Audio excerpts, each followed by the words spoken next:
గ్రామీణాభివృద్ధి శాఖకు 18,847 కోట్ల రూపాయలు కేటాయింపును ప్రతిపాదిస్తున్నాను.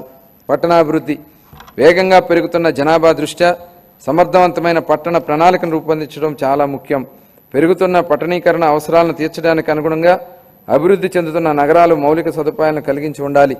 మన రాష్ట్రాన్ని సర్వనాశనం చేసేలా ప్రణాళికాబద్ధంగా వికేంద్రీకరణ మంత్రాన్ని జపించిన గత ప్రభుత్వం బిల్లుల చెల్లింపు విషయానికి వచ్చేసరికి మాత్రం కేంద్రీకృత విధానాన్ని అమలు చేసింది. ఉదాహరణకు మున్సిపాలిటీల్లో చేసే చెల్లింపులను గత ప్రభుత్వం కేంద్రీకృతం చేసింది అధ్యక్ష. దీని ద్వారా స్థానిక పరిపాలన స్ఫూర్తికి గత ప్రభుత్వం పాతరేసింది. మారుమూల మున్సిపాలిటీలో ఓ చిన్న మురుగునీటి కాలువ నిర్మాణానికి సంబంధించిన బిల్లులను సైతం రాష్ట్ర సచివాలయంలోని ఆర్థిక శాఖ కార్యదర్శులే చెల్లింపులు జరిపే విధానాన్ని అమలు చేసింది.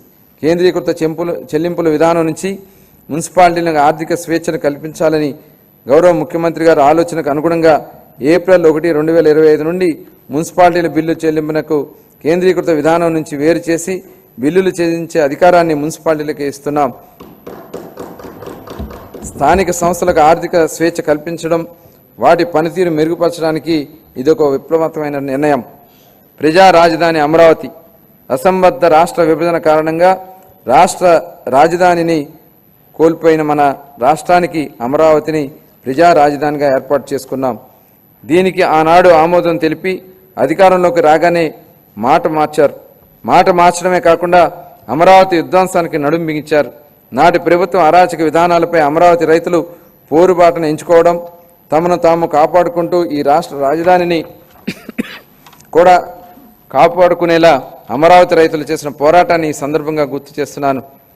అధ్యక్ష, తిరిగి రాష్ట్ర ప్రజల ఆకాంక్షల అనుగుణంగా రాజధాని పనులను పెద్ద ఎత్తున చేపట్టేందుకు సిద్ధంగా ఉన్నామని చెప్పడానికి సంతోషిస్తున్నాను.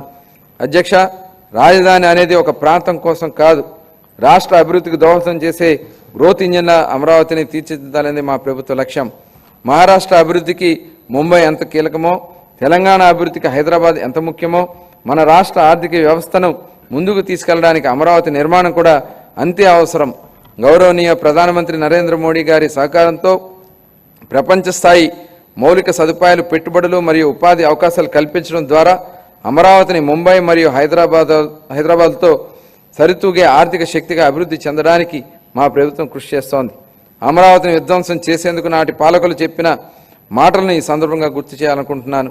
అధ్యక్ష, రాజధాని నిర్మాణం కోసం అంత డబ్బులు ఇవ్వలేం కాబట్టి 3 రాజధానుల ఏర్పాటు అన్నారు. ఇవాళ మేము రాజధాని పనుల నిర్మాణం కోసం బడ్జెట్ నుంచి ₹1 కూడా కేటాయించడం లేదు. కానీ రాజధాని పనులు ప్రారంభం కాబోతున్నాయి. మా ముఖ్యమంత్రి గారు చెప్పిన విధంగా అమరావతి సెల్ఫ్ సస్టైనబుల్ ప్రాజెక్ట్ అని నిరూపితమైనది. తనకు తానే ఆర్థిక వనరులు రూపొందించుకునే ప్రాజెక్ట్ అమరావతి. అది నిజమైన కళ్ల ముందు కనబడుతోంది. ప్రపంచ బ్యాంక్, ఆసియా అభివృద్ధి బ్యాంక్ మరియు హడ్కో వంటి ఆర్థిక సంస్థల సహకారంతో కేంద్ర ప్రభుత్వం ద్వారా అమరావతికి నిధులు సమకూర్చే ఏర్పాటును మా ప్రభుత్వం చేసింది. దీంతో రాష్ట్ర బడ్జెట్ సహాయం లేకుండానే స్వయ పెట్టుబడి వనరులు కలిగిన రాజధాని నగర ప్రాజెక్టుగా అమరావతి మారింది. మా ప్రభుత్వం